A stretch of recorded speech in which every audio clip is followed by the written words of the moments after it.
시청자 여러분 안녕하십니까? 뉴스 현장 시작합니다. 잠시 후면 국회에서 여야 대표회담이 열립니다. 이번 회담은 여야 정책위 의장과 수석 대변인이 배석해 총 90분간 진행될 예정인데요. 당초 7분으로 예정된 모두 발언 역시 10분으로 확대됐고 최상병 특검법과 전국민 25만 원 지원금, 또 금투세 폐지 등이 논의됩니다.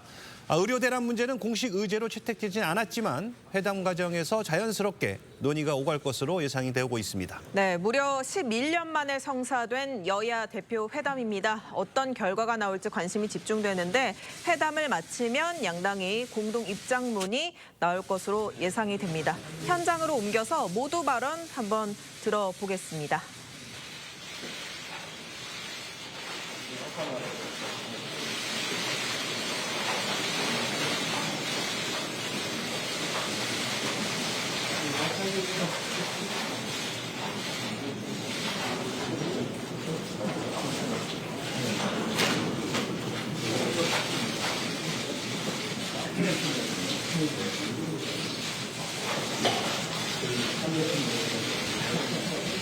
네, 지금 모두 발언하기 전에 기념 촬영이 먼저 앞서 진행되고 있는데요.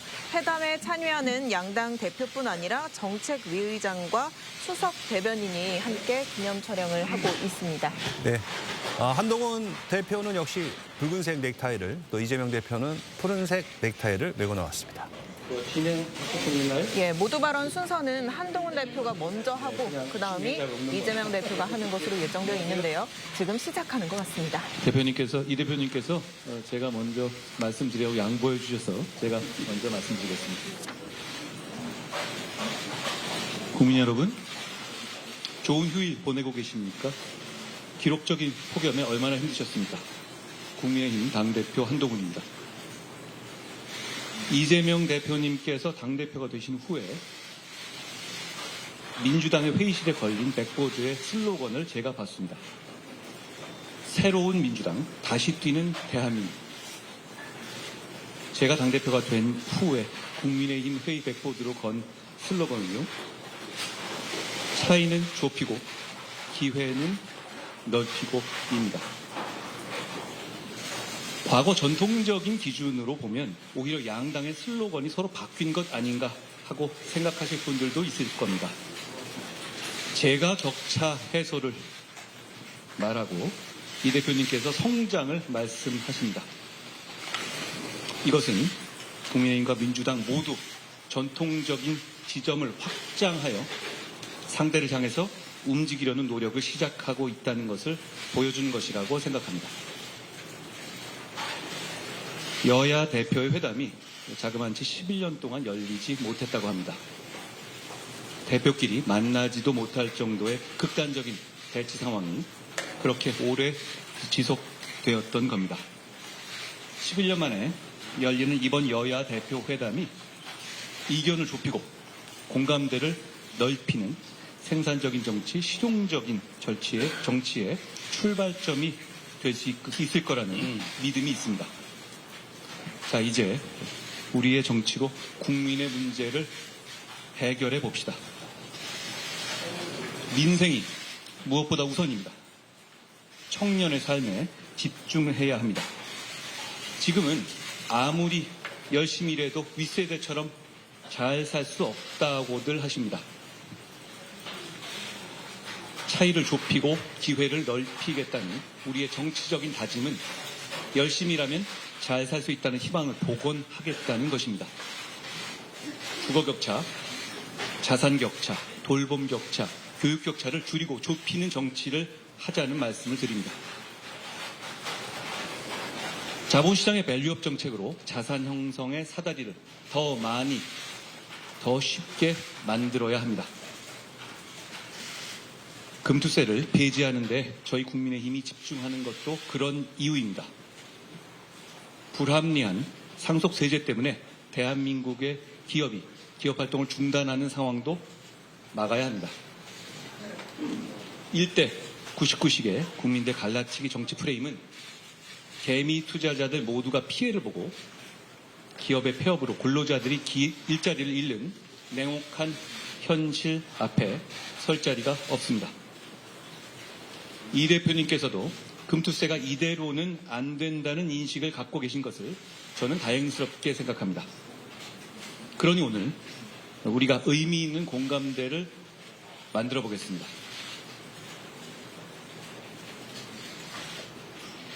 저출생 극복을 위한 법안들을 우선 처리하자는 말씀을 드립니다. 육아휴직 기간과 연령을 확대하고 배우자 출산휴가에 대한 급여 지원을 확대하며 임신기 근로기간 단축 기간을 확대하는 내용의 1. 가정양립법, 고용보험법, 근로기준법 등 저출생 해결의 패키지 3법, 그리고 인구위기 대응을 총괄할 인구전략기획부 신설이 그것입니다.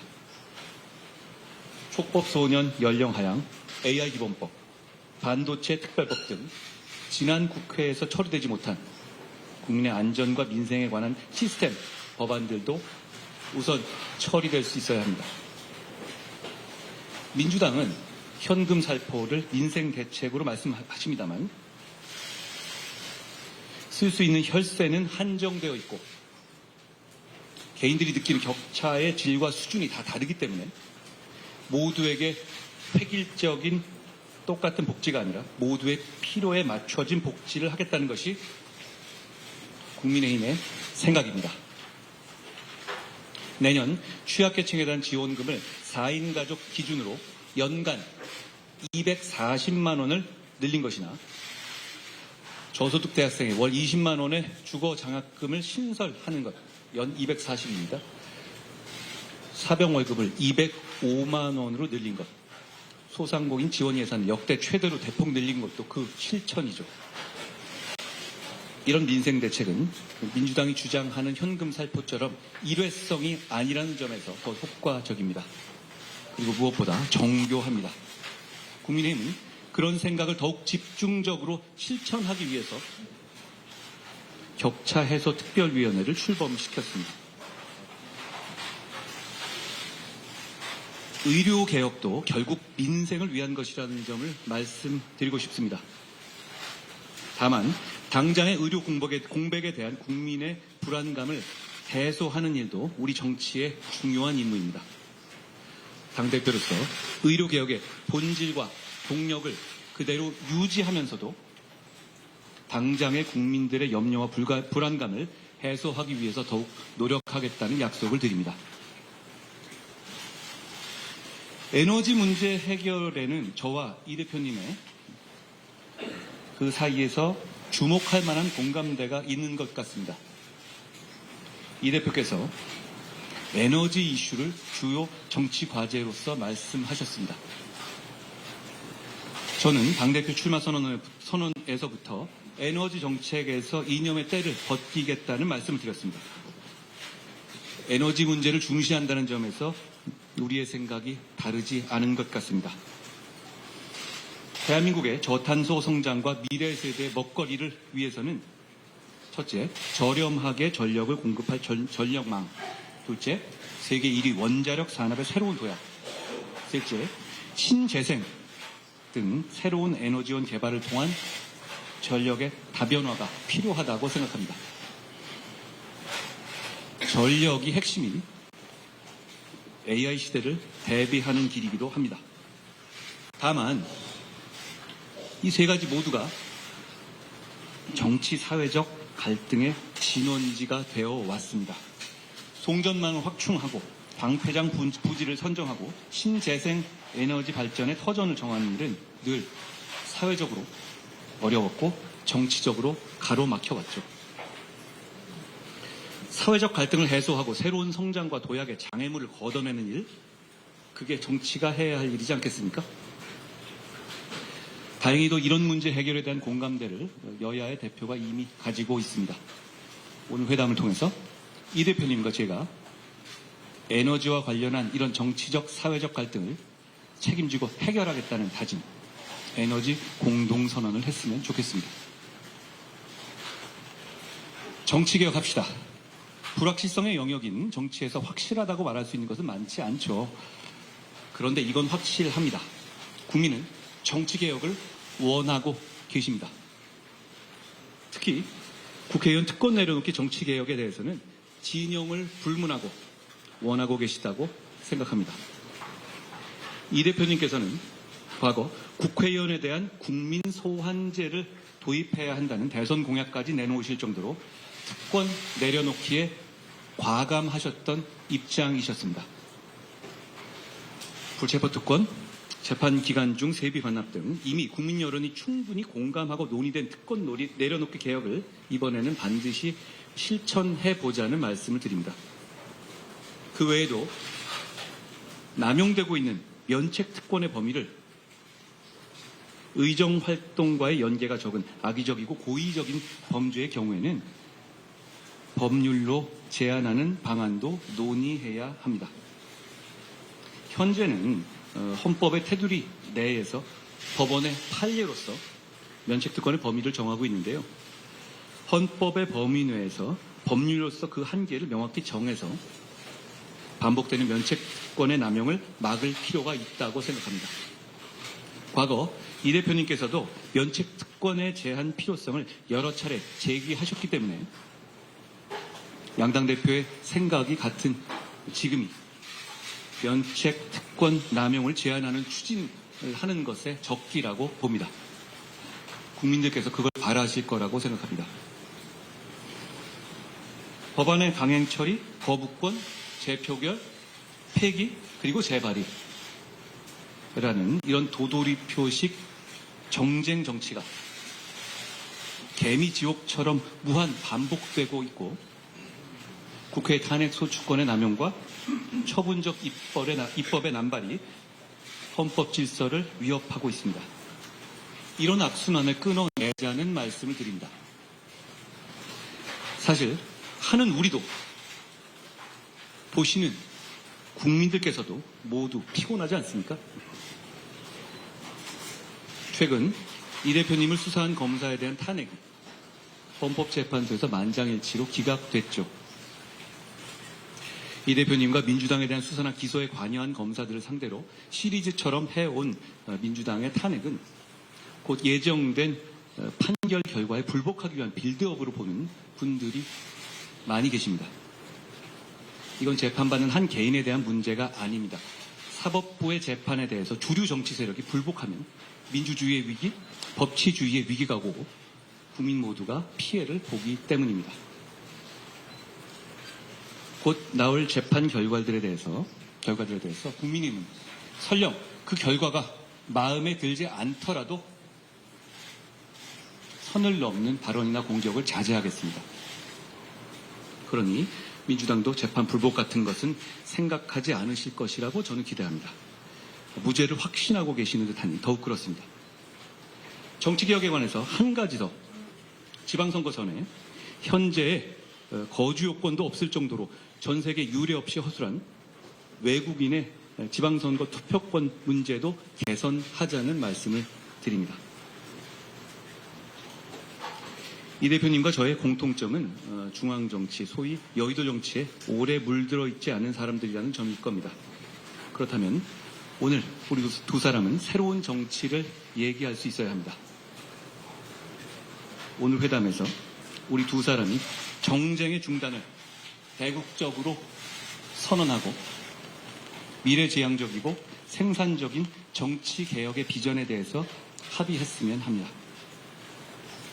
거리마다 걸려있는 국민들께서 피로감을 느끼는 자극적인 정쟁 현수막들도 순화하고 자제하기로 합의했으면 합니다.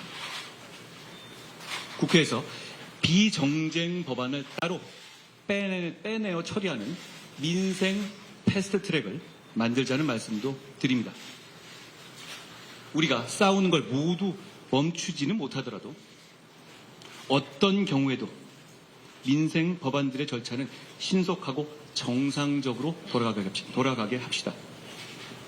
전쟁 중에도 밥은 먹어야 하지 않겠습니까? 22대 국회 첫 정기국회 개회를 하루 앞두고 열리는 11년 만에 여야 대표회담이니 정치보건의 신호탄이 되었으면 합니다. 회담을 준비하면서 저희의 생각을 정리하고 상대방의 입장을 이해하기 위해서 노력했습니다. 무엇보다 당의 대표인 우리 두 사람의 역할이 중요하다는 것을 느꼈습니다. 한 달에 한 번이나 두 달에 한 번 정도로 대표 회담을 정례해야 할 것도 제안드립니다. 국민들께서 그래도 정치가 계속되는구나 하고 느끼실 수 있게 말입니다. 저는 선당 후사가 아니라 선민 후사하자고 말해왔습니다. 오늘 국민만 생각하고 허심탄회하게 대화하겠습니다. 고맙습니다.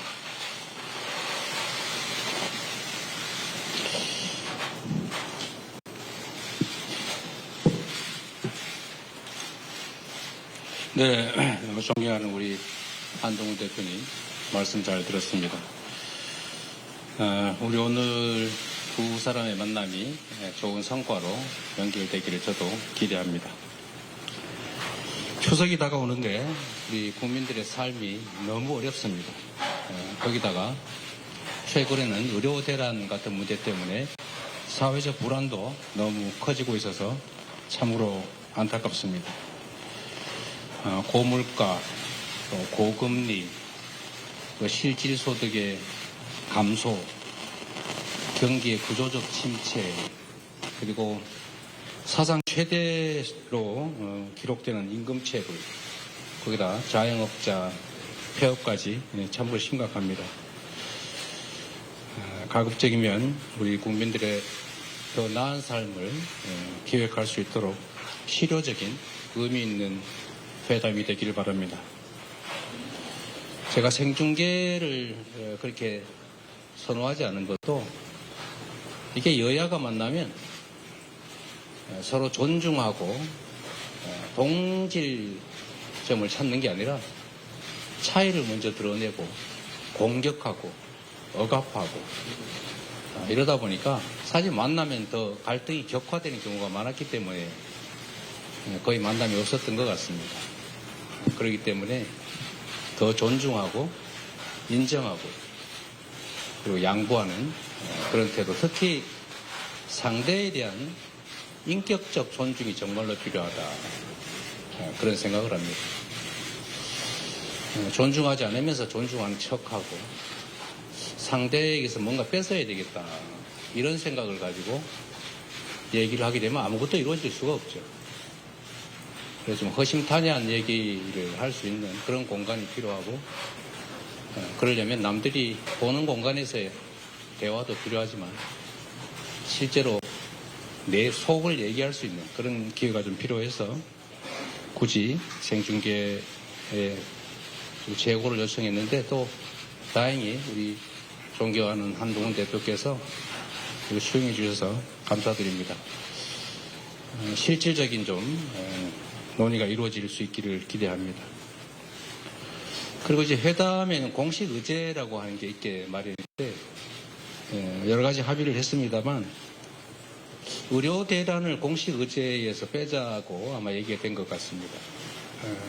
참 안타깝다는 생각을 합니다. 우리 한동훈 대표께서도 정부와의 갈등을 감수하면서까지 일정한 대안을 내시기도 하는 것처럼, 이 의료 대란 문제는 국민의 생명에 관한 문제입니다. 이거는 손바닥으로 가리고 또 안 보려고 한다고 해서 없어지는 게 아닙니다. 실제 국민들의 삶을 심각하게 위협하고 있는 사례입니다.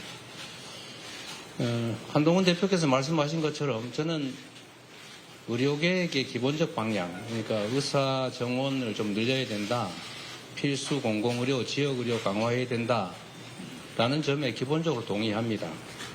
그러나 이 정책을 추진하는 과정에서도 이해관계가 부딪히는 집단들끼리 충분한 대화, 그리고 그 대화를 통한 양해, 타협이 반드시 필요합니다.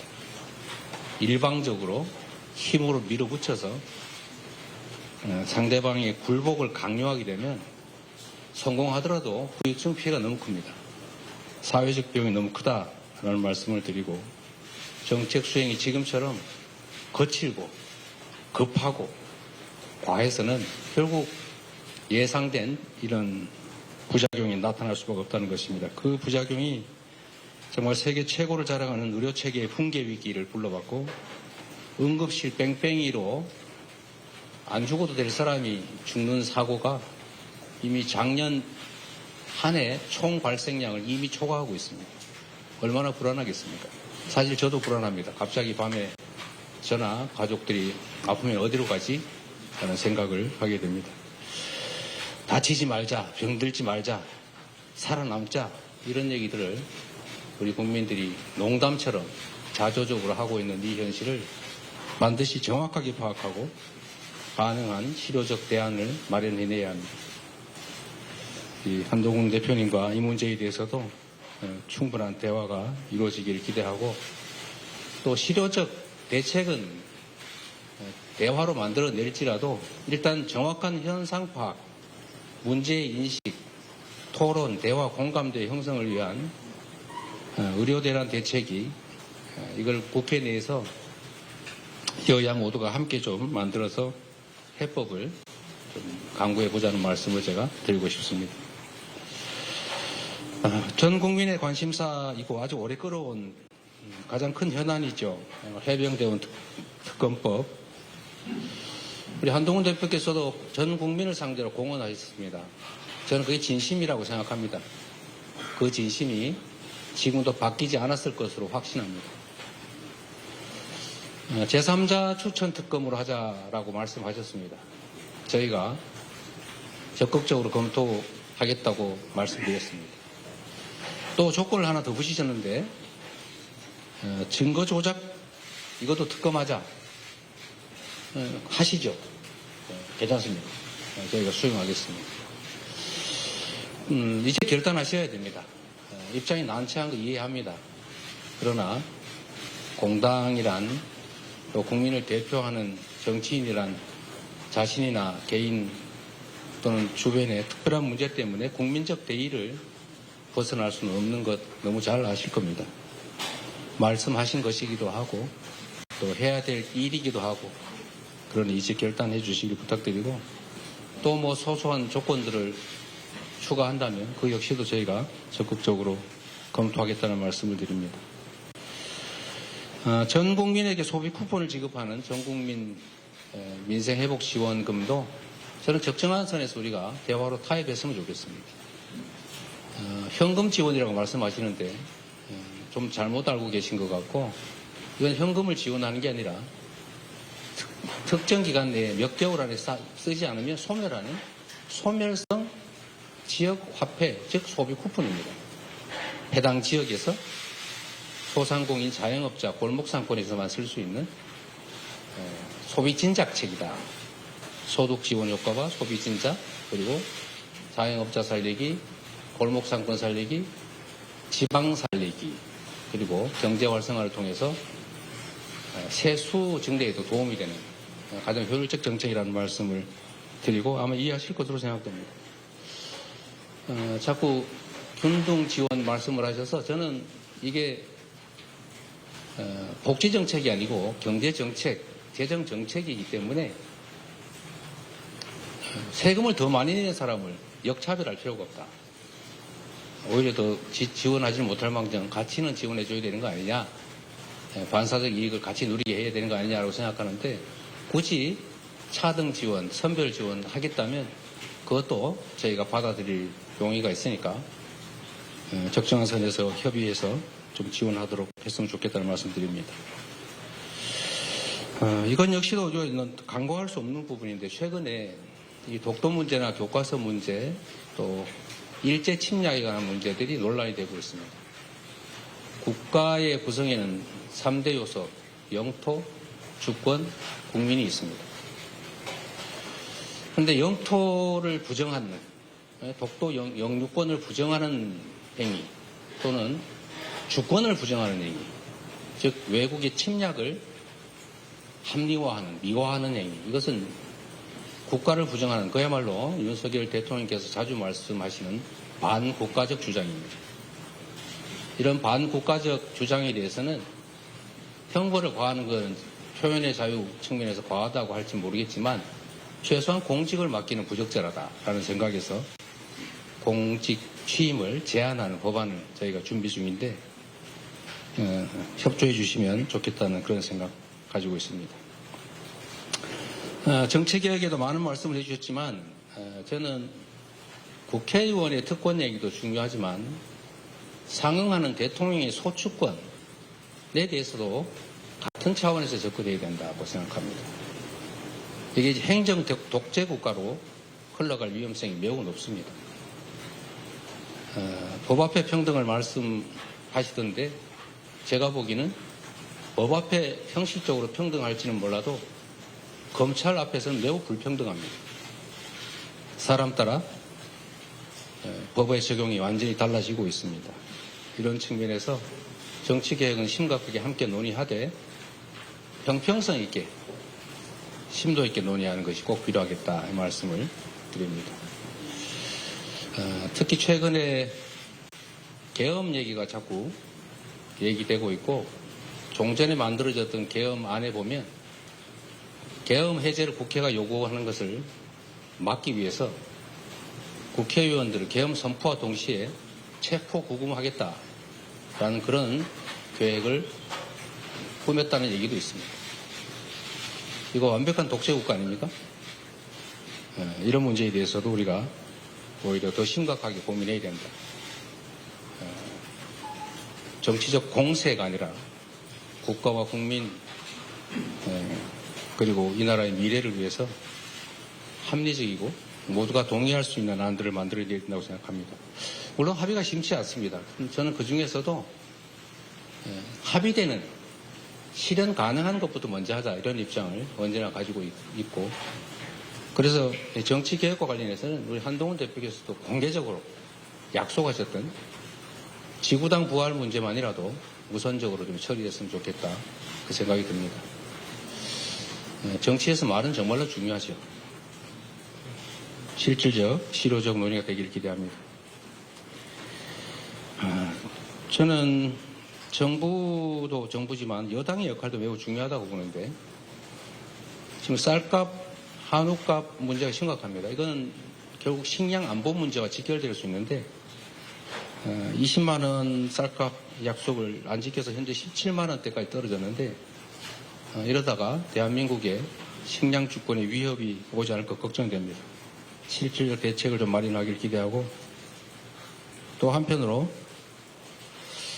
RD100이나 탄소 국경세를 대비하고 또 미래 산업 전환에 대비하기 위한 재생에너지 기반 확충에 대해서 아까 또 말씀을 해주셨기 때문에 저는 가능한 실질적 합의를 끌어낼 수 있겠다는 기대를 합니다.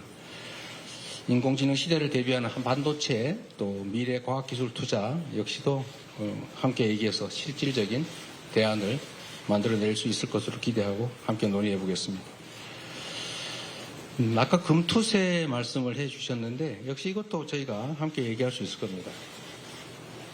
그런데 금투세는 금투세 자체가 목적이 아닙니다.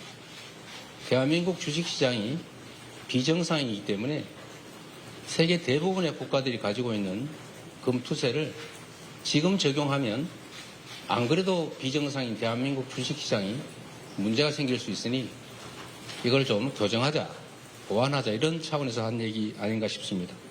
막연한 세금 깎아주기는 아니라고 생각합니다. 그런데 이 비정상을 교정하는 데는 그 비정상 자체를 교정해야지 비정상에 비정상적인 대안을 만들어서 비정상 곱하기 비정상을 해서 정상 비슷한 상황으로 가자. 이건 옳지 않습니다. 그래서 주식시장 살리기 또는 주식시장 부스트업을 위한 정책들이 있어야 됩니다.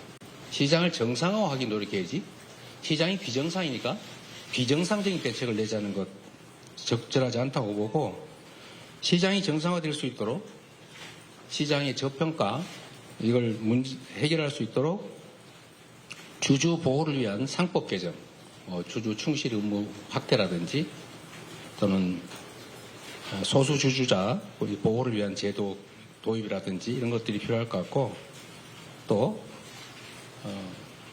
ISA 제도, 소위 금융투자소득의 비과세를 하는 자산관리 계좌 이걸 대폭 확대해서 충분히 보완을 하고 난 다음에 또 금투세 지금 당장 시행하는 것은 정부 시책에 부족하면서 오는 측면이 강하기 때문에 일정 기간 대폭 완화해서 시행하는 방안도 한번 검토해 보면 좋겠다. 함께 논의해 보시면 좋겠습니다.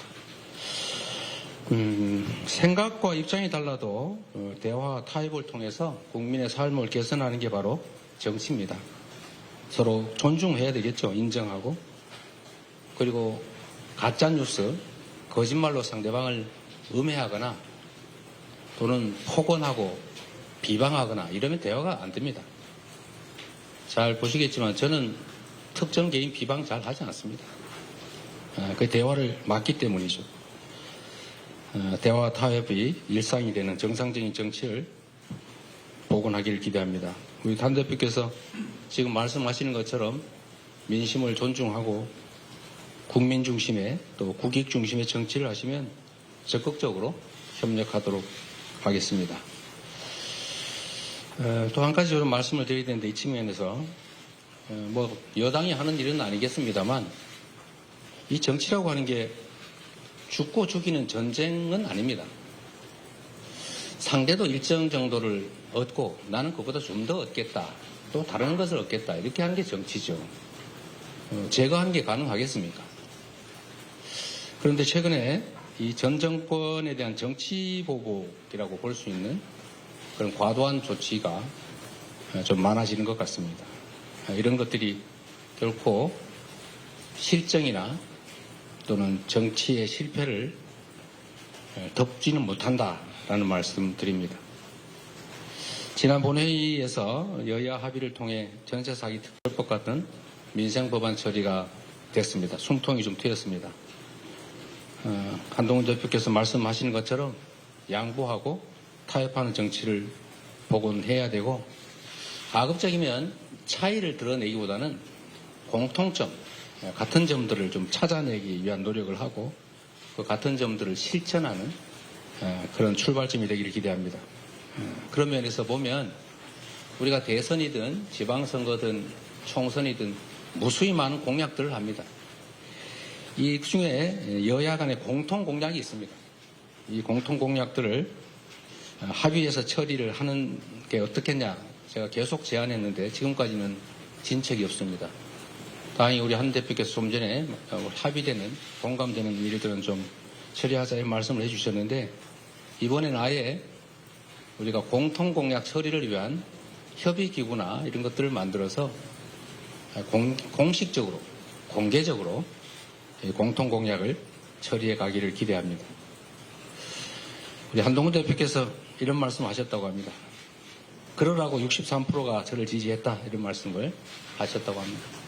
맞는 말씀입니다. 정치는 국민의 뜻에 따르는 것이 대의입니다. 그 국민의 의사를 존중하는 것, 그게 가장 정치의 근본 아닌가 싶은 생각이 듭니다. 국민들의 선택의 무게를 잘 이해하시고 존중하는 말씀으로 생각합니다. 또 하나 기대되는 것은 내가 내는 대안만이 유일한 정답은 아니다. 더 좋은 대안이 있으면 좋겠다 이런 말씀을 하셨다고 합니다. 정말로 옳은 태도십니다. 다름의 가치를 인정하는 겸손일 수도 있고 내가 틀릴 수도 있다는 것을 인정하는 용기일 수도 있고 대안을 찾아내기 위한 능력일 수도 있습니다. 오늘의 어렵게 마련된 이 자리가 우리 국민들에게 조금이라도 기대를, 희망을 만들고 또 새로운 정치의 돌파구를 만들어내는 계기가 되기를 기대합니다. 고맙습니다.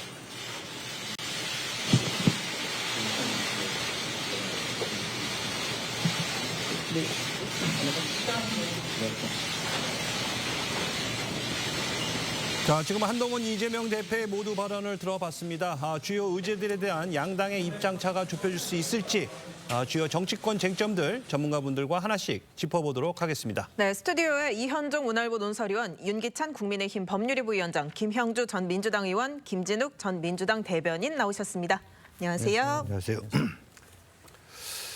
자, 먼저 한동훈, 이재명 대표 모두 일단은 뭐 의미 있는 만남, 실용적인 어떤 결과가 나오길 바란다 이렇게 얘기를 했는데 오늘 전체적으로 이 양쪽 두 분의 그 모두 발언 어떻게 평가하십니까? 일단 먼저 발언하는 것이 안 좋은 것 같아요. 네, 뒤에 발언하면서 앞에 했던 말들을 조금 반박하는 내용에 이런 이제 얘기가 나올 것 같은데 어쨌든 한동훈 대표는 정책 유지의 말씀을 하셨어요. 이제 금투세 관련된 것도 말씀을 하셨고 쟁점 위주의 말씀을 하셨는데 그러니까 선별적 복지 얘기하면서 예산안도 자세히 설명을 했어요. 2025년도 정부 예산안도 설명을 하고 그런데 문제는 뭐냐면 이재명 대표 같은 경우에는 거의 정쟁형 이슈만 쭉 나열하신 것 같은 좀 느낌이 있습니다. 그리고 한동훈 대표와 대표회담을 하지만 실제 이거는 대통령과의 회담 내용인 것 같은 느낌을 좀 받았어요. 주로 뭐 대통령의 불소추권 이것도 문제 삼고요.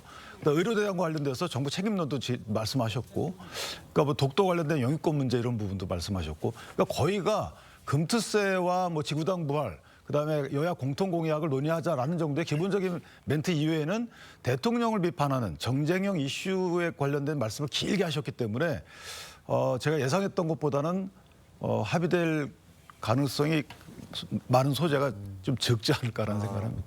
적지 않을까. 어떻게 보셨습니까? 예, 뭐 윤기찬 그 부위원장님 말씀처럼 뭐 여당은 실질적으로 이제 민생에 대해서 하나하나씩 또 격차 해소라든지 당면한 어떤 그 실질적인 어떤 민생과 관련된 어떤 실용적인 접근을 했고요. 반면에 이재명 대표는 실제로 매우 그 한동훈 대표가 받아들이기 쉽지 않은 정도의 또 언급이 되게 어렵다라고 하는 의제를 중심으로 의료 문제라든지 재상병, 제3자 특검 문제라든지 이런 것을 위주로 얘기를 했기 때문에 상당히 좀 입장 자체가 달라졌고 특히 이재명 대표는 영수회담을 기대했으나 지난번 대통령께서 영수회담을 거의 안 할 것처럼 말씀하셨기 때문에 그런 의제를 포함해서 얘기하다 보니까 좀 장황해졌지 않느냐는 생각입니다. 이제 그럼에도 불구하고 실제로 접점이 될 만한 부분들이 몇 가지 나왔습니다. 방금. 예컨대 소위 지구당 부활에 대한 문제라든지 또 혹은 금투세 문제라든지 또 재생에너지, 에너지법에 대한 어떤 신재생 에너지 문제라든지 또 민생회복지원금에 대한 부분 이런 부분들은 실질적으로 뭐 합의할 수 있는 영역들도 있지 않겠냐 뭐 그렇게 생각이 들고요.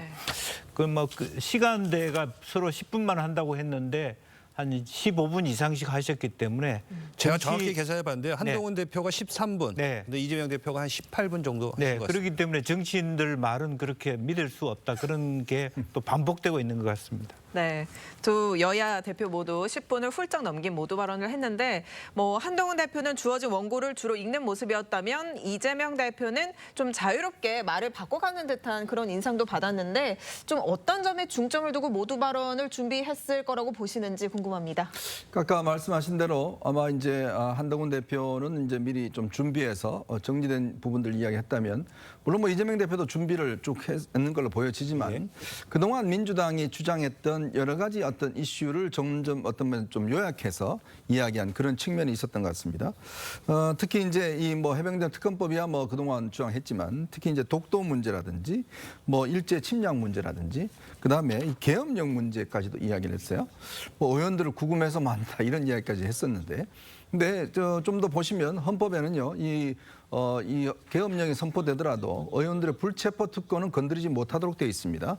그러니까 그런 걸 좀 더 세심하게 보셔야 될 것 같은데 마치 이것이 뭔가 세간의 이야기라 하는 것처럼 해서 이렇게 이야기를 하시는데 좀 더 정확한 이야기, 특히 이 독도 문제를 가지고 지금 일단 이 전시물을 몇 개 없앴다고 해서 영유권을 인정하지 않는다라는 쪽으로 지금 이 완전히 논의 자체가 서로 다른 완전히 질적으로 다른 이야기를 하셨어요.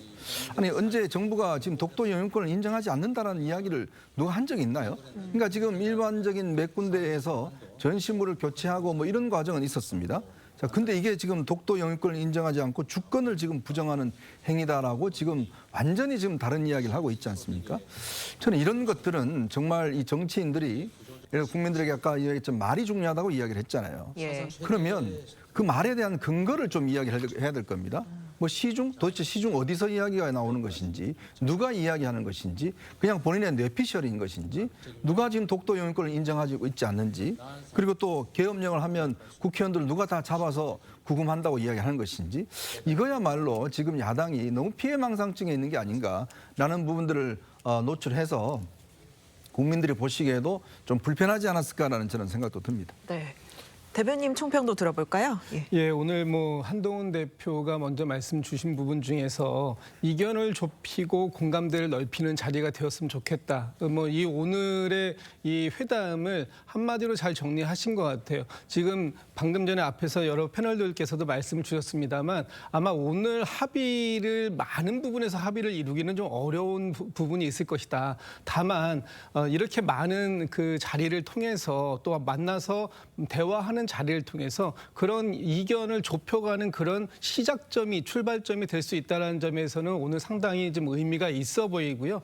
어차피 지금 이재명 대표가 또 말씀 주신 것도 그런 측면에서 허심탄회한 그런 대화를 하기 위해서 오늘 생중계 대신에 비공개 방식의 대화를 나누기로 했다. 그렇기 때문에 아마 지금 양측에서 이 공개적으로 모두 발언을 한 것은 어차피 그 양당의 각오도 있겠지만 국민 여러분들 또는 지지자들께 오늘 이런 대화를 좀 나눌 예정이다라는 걸 말씀을 주셨습니다만 지금 이제 그 비공개로 들어간 곳에서는 아마 여러 의제들이 다뤄지겠지만 그 중에서 일단 합의가 가능한 아까 말씀드렸던 뭐 지구당 그 정치적인 문제, 지구당 부활 문제 또는 금투세 문제 이런 부분들에 대해서 일단 빠르게 합의를 할 수 있는 부분들은 좀 합의를 하고 조금 더 그 오늘 대화를 좀 깊게 하고 다음 대화까지 이어나갈 수 있는 의제들 이런 부분들을 좀 정리하는 그런 부분이 필요할 것 같은데요.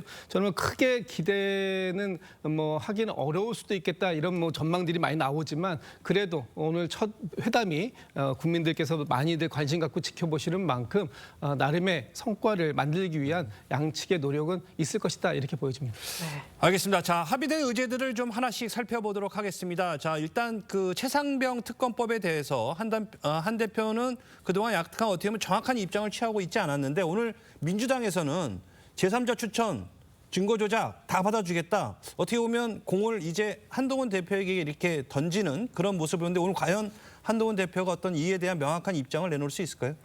그러니까 제3자 추천 특검과 그다음에 재보공작까지 포함해서 하자는 게 한동훈 대표의 얘기였는데 그 의미 진정한 의미는 이제 진상규명을 위한 특검을 하자는 거죠. 그러니까 정쟁용이 아니고 뭐 대통령 탄핵을 위한 기초 작업용 탄핵을 이 특검을 하지 말고 그렇기 때문에 아마 부정적인 걸로 저는 해석이 되는데 문제는 이재명 대표가 회담에 들어가게 되면 아마 대통령이 얘기했던 공수처의 수사 결과가 미진한 경우에 하자 이 안을 던질 수도 있어요. 왜냐하면 그렇게 되면 한동훈 대표가 이걸 안 받을 수가 없고 실제 이제 공수처 수사 결과가 얼마 안 있으면 나올 가능성이 있거든요. 시기적으로 보면.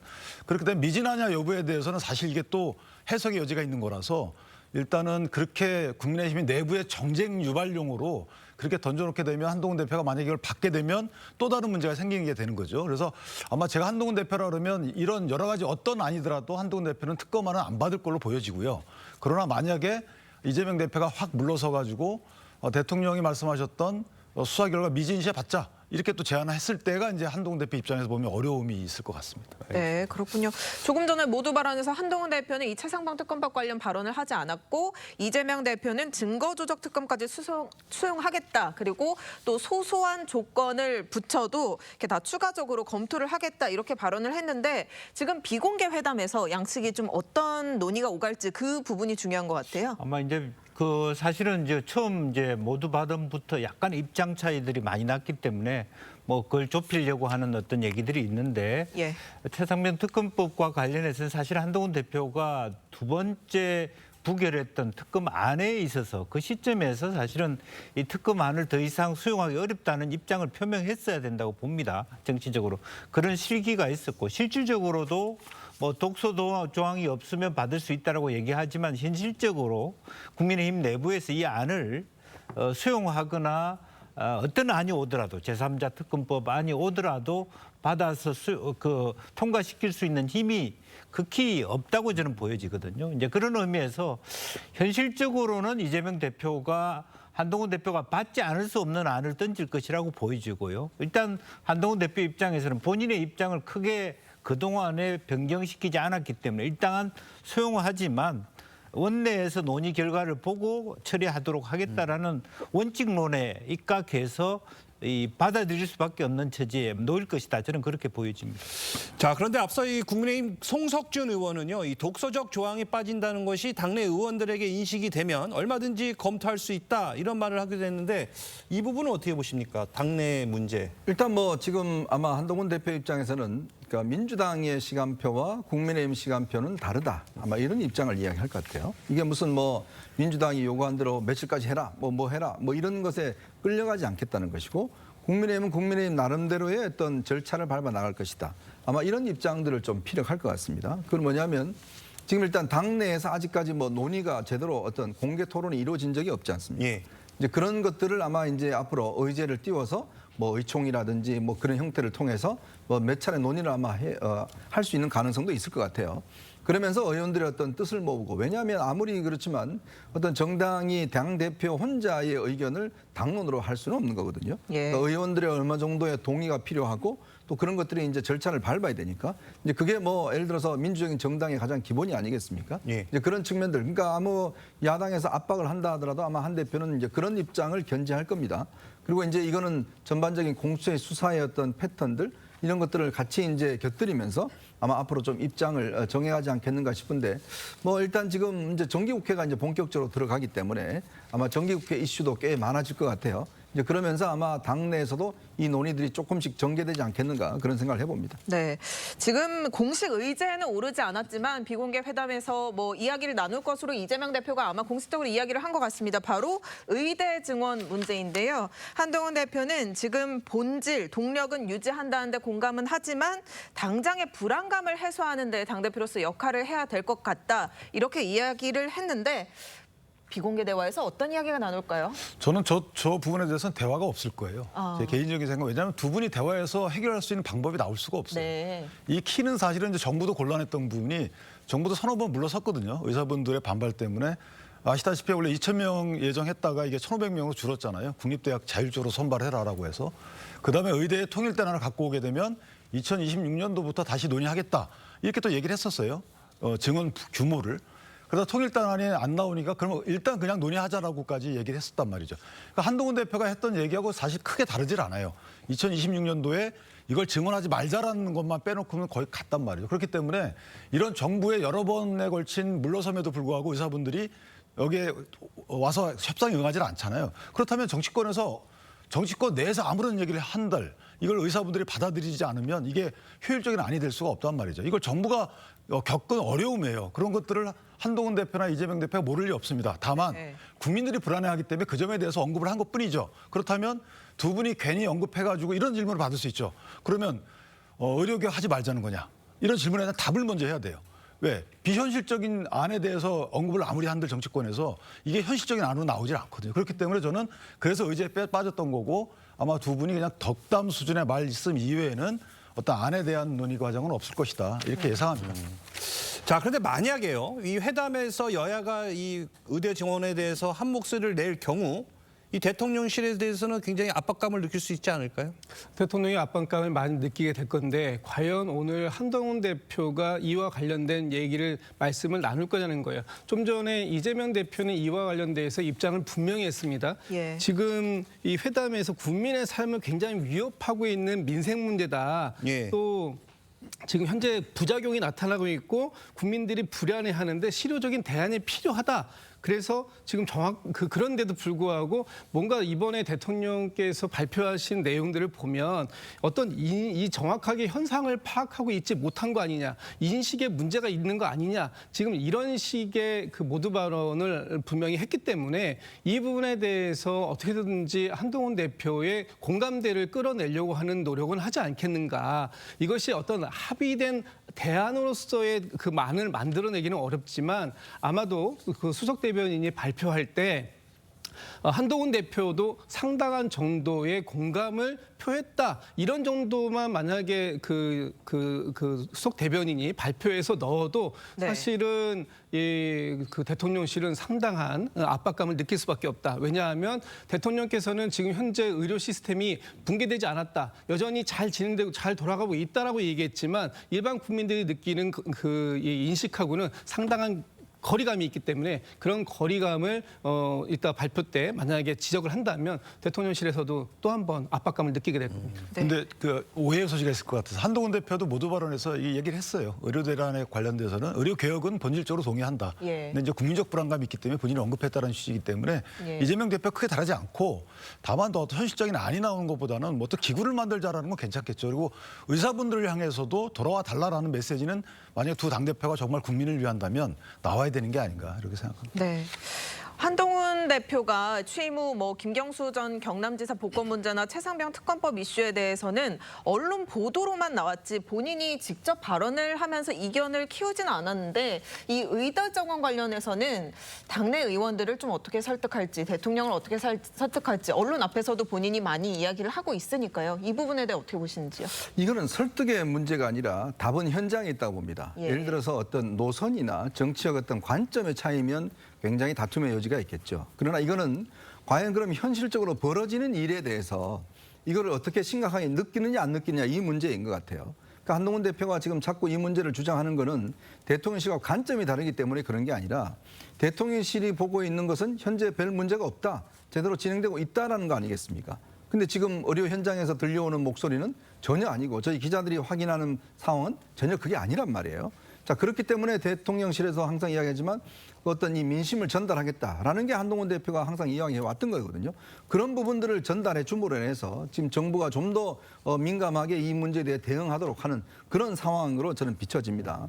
자, 이제 문제는 이제 대통령이 너무 예를 들어서 지난번 기자회견 때 이 문제에 대해서 현장에 가봐라. 예. 별 문제 없다라고 해왔기 때문에 예. 자칫하면 진짜 이 추석 연휴 기간 중에 뭐 정말 다행히도 아무런 문제가 없다면 또 모르겠지만 근데 지금 여러 가지 응급실이 거의 한계 상황에 다다르고 있거든요. 네. 그러니까 이런 부분에 대해서 국민들이 판단하시기에 그러면 왜 정부는 저렇게 상황에 대해서 너무 잘못 판단하고 있는 거 아닌가?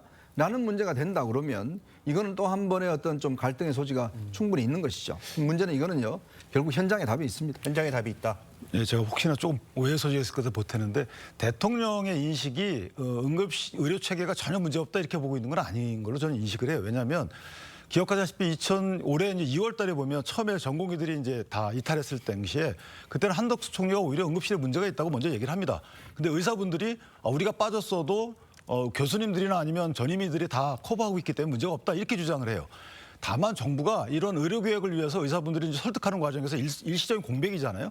이 공백을 메꾸기 위해서 여러 가지 노력을 하고 있다. 그러니까 아직까지는 관리 가능한 것이지만 어렵게 해나가고 있다라는 것이지 대통령이 이게 안일하게 아무 문제 없는데요. 저는 이런 그 워딩 그대로의 인식이 있다 이렇게 보지는 않고요. 다만 이제 이게 빨리 의사분들이 돌아와야 되겠죠. 네. 알겠습니다. 자, 그런데 일부에서는 이런 얘기도 있습니다. 이 최상병 특검도 그렇고 이 의대 증원 문제를 두고 이 민주당에서는 이 당정 갈등은 물론 이 국민의힘 내 친윤계, 친한계 분열을 유도하는 일종의 전략으로 사용하는 거 아니냐 이런 지적도 있는데 이거에 대해서 어떻게 생각하세요? 글쎄요, 뭐 그것은 이제 전략으로 사용하기 이전에 사실은 그런 상황이 있는 것이죠. 대통령과 한동훈 대표 간의 여러 가지 어떤 소통의 문제 또 서로 간의 입장의 차이가 분명히 있는 것 사실입니다. 그런데 그것을 뭐 의도적으로 그렇게 얘기했다기보다는 오히려 이 문제는 의료개혁의 문제라든지 이런 부분은 실질적으로 보면 2013년도 철도 파업했을 때처럼 국토위 산하에 소위 철도 발전 소위를 뒀거든요. 이런 것처럼 실제적으로 대통령께서 말씀하신 것처럼 정원에 대한 손을 대지 않더라도 지역 의료의 활성화라든지 또 현실적인 어떤 당면 과제 해결을 위한 수가 조정의 문제라든지 또 간호법에 대한 문제들을 해결하기 위한 국회 안에서의 일정 정도 어떤 기구를 만들어낼 수도 있다. 그렇게 보여지고요. 또 하나는 대통령께서 유난히 한동훈 대표의 제안에 대해서는 무뚝뚝하게 거부하지만 자기 내부적 정부적 논의 속에서는 충분히 저건 논의할 수 있다 이렇게 왔다 갔다 하는 부분이 있기 때문에 네. 조금 그 논의를 국회로 가져가는 게 좋을 것 같고요. 또 다른 한편으로 보면 민주당은 너무 지나치게 한동훈 대표를 공격하는 형태로 그것이 간접적으로 당내 친윤과 친윤 세력과 한동훈 세력 간의 갈등을 유발시킬 목적으로 제3자 특검 안도 들여낸다. 이런 얘기가 있을 수 있기 때문에 오늘 이 논의에서는 그러한 얘기들이 좀 너무 지나치게 무겁게 가지 않았으면 좋겠다는 생각을 가집니다. 어떻게 보십니까? 이것을 그 야당이 그 국민의힘 내분을 유도하는 갈라치기 전략이다 이렇게 보시지 말고 지금 국민의 목소리를 대변하고 있는 그 기관이 야당과 여당 양쪽이 존재하는 거 아니겠습니까? 예. 그렇다면 야당에서 여당과 여당의 대표와 같은 목소리를 낸다면 그것을 지렛대 삼아서 대통령과 국민의힘 내부를 설득하는데 도움이 된다 이렇게 또 이해하는 측면도 있을 수 있기 때문에 이것을 갈라치기의 전략이라기보다는 당의 변화를 도움받는 그런 전략이다 이렇게 이해하시는 것도 괜찮을 것 같습니다. 네. 알겠습니다. 정치개혁 의제도 한번 이야기해 볼까 합니다. 한동훈 대표가 국회의원 특권 내려놓자 그러면서 면책 특권을 언급하자 이 이재명 대표가 지금 뭐 대통령 소추권까지 내려놓자 이야기를 하면서 계엄 이야기까지 했단 말이죠. 완벽한 독재 국가다 이런 표현도 있는데 어떤 의도라고 보시는지요? 글쎄 이거는 이제 맞대응하는 차원인데 왜냐하면 면책 특권이나 이런 것들을 이야기하게 되면 이재명 대표가 불리한 측면이 있죠. 왜냐하면 본인이 지난 대선 과정 등등을 통해서 불체포 특권, 나 지금 그 소용없다. 죄 없는 사람이 무슨 그런 게 필요하냐라고 했지만 결국 본인도 불체포 특권 뒤에 숨었지 않습니까? 그리고 지금 뭐 의원들 돈 봉투 문제도 마찬가지입니다만은. 근데 결국은 이제 지금 우리나라 87년 헌법이 보면요. 굉장히 이제 의원들에 대해서는 많은 특권을 주어지게 됐습니다. 왜냐? 의원들은 이 탄핵이 되지 않습니다. 지금 뭐 탄핵 이야기를 하는데 국회의원들은 탄핵이 되지 않아요. 예. 자, 국민 소환제도 없습니다. 자, 대통령의 계엄권 자체도 보면 국회 제적 과반수가 동의할 경우에 계엄을 해제하도록 되어 있습니다. 그러니까 지금 대통령의 오요한 권한은 뭐냐면 이 제2요구권, 그다음에 이제 대통령의 외환 내환의 죄를 제외하고는 형사소추가 되지 않는다는 거. 이 두 가지만 있는 거잖아요. 이거는 국정을 운영하는데 저는 가장 어떤 면에서 보면 최후의 필수적인 부분이라고 봐요. 근데 지금 의원들은 특히 87년 헌법 체제에서는 굉장한 많은 특권들을 누리고 있죠. 예. 뭐 그런 상황이라 그러면 왜냐하면 국회에서 아무런 이야기를 하더라도 뭐 어떤 처벌을 받지 않습니다. 더군다나 지금 탄핵 자체도 보면 지금 9대 0으로 지금 나오지 않습니까? 그러더라도 아무런 뭐 어떤 뭐 피해를 보지 않아요. 자, 그렇다면 국민들이 지금 이야기하는 것은 대통령에 대한 권한보다는 오히려 국회의원들이 가지고 있는 특권들, 전 세계에서 우리나라 국회의원만큼 의원 수나 그다음에 지원을 많이 받는 거는 거의 드뭅니다. 네. 그러니까 그런 거기에다가 여러 가지 특권들을 하고 있잖아요. 그러면 국회 같은 경우는 그럼 이재명 대표 말이 중요하다고 이야기했지 않습니까? 본인이 이야기했지 않습니까? 분명히 면책 특권 줄이고 불체포 특권 이거에 대해서 하지 않겠다 이야기했잖아요. 그거부터 우선 실천하시면 돼요. 그 나중에 그거는 영수회담 가셔서 이야기하시고 이 부분은 본인이 이야기한 거를 먼저 실천하는 게 저는 중요하다고 봅니다. 알겠습니다. 자, 이번 추석을 앞두고 열린 여야 대표 회담인 만큼 이 회담 성과에 따라 이 추석 민심에도 영향을 미칠 수밖에 없을 텐데, 자, 양쪽 한 분씩만 이번 회담에서 어떤 의미 있는 그래도 결과 합의가 나올까요? 아니면 그냥 원론적인 얘기만 하고 마칠까요? 아마 합의는 나올 수밖에 없겠죠. 그 합의 내용이 이제 어느 정도 뭐 알차냐의 문제인데 민생회복지원금 이런 부분은 한동훈 대표가 당정 간에 어떤 협의 과정을 거쳤는지 모르겠지만 이게 법안 형태로는 불가능하거든요. 근데 예산안이 내일 제출되기 때문에 아마 거기에 담을 수 있을 정도의 합의안이 나올 수도 있고 이제 정책의장이 배석하기 때문에 그다음에 그 금투세 부분은 합의안이 나올 것 같습니다. 이 부분은 한동훈 대표가 강조해 왔고 네. 또 이 청년들의 자산 형성 기회를 제공하겠다라는 의미가 큰 거기 때문에 이재명 대표도 거기에 대해서 반대하지 않고 있거든요. 그리고 이거는 이제 예산 관련 부수 법안이기 때문에 이것도 마찬가지로 이번 정기국회 처리돼야 된다. 네. 그렇다면 그 정도에 대해서는 어느 정도 합의가 나올 거고 근데 기구를 만들자 이 정도의 합의는 나올 것 같아요. 그래서 그 정도만 나와도 저는 첫 회담 치고는 성과가 있는 거다. 그리고 회담의 성과에 대한 결실은 이재명 대표 조금 더 많이 가져가지 않을까라는 생각을 합니다. 대통령을 공격하는 거기 때문에. 예. 저도 비슷한데요. 결과적으로 보면 합의가 몇 가지 이루어질 것입니다. 그런 나름대로 한동훈 대표도 그동안에 취임 이후에 별다른 성과가 없었기 때문에 금투세를 비롯해서 몇 가지 부분에 대한 지구당 후원의 부활이라든지 그런 부분도 한동훈 대표의 아젠다였거든요. 이제 그런 의미에서 일정한 성과를 가져간다고는 할 수 있습니다만은 양 대표 모두가 부담을 일정 정도 지고 자기 당으로 돌아갈 수밖에 없고 그런 의미에서 한동훈 대표의 부담이 더 클 거라고 보여집니다. 재상병 특검 안이라든지 이런 부분은 일단 내부적으로 공식적 합의안이 아니더라도 부담을 갖게 될 거고요. 이재명 대표는 예컨대 금투세에 대해서 말하자면 진성준 그 정책위 의장이 일정 정도 반대하는 기조가 있다 하더라도 그래도 일극 체제 안에서 그것을 정리해낼 수 있는 힘을 갖고 있다면 사실 한동훈 대표는 아직까지 그런 것이 아무리 본인이 60% 이상의 지지를 받았다 하더라도 내부 법안까지 특검 법안까지를 통과시킬 수 있는 여한이 없기 때문에 조금 힘겨운 부분이 노정되지 않을까 그렇게 보여집니다. 알겠습니다. 자, 뭐 합의 내용에 대해서는 잠시 뒤에 계속되는 그 시사쇼 정치다 또 메인 뉴스 7에서 자세하게 설명해 드리도록 하고요. 지금까지 정치권 쟁점 짚어봤습니다. 감사합니다. 감사합니다.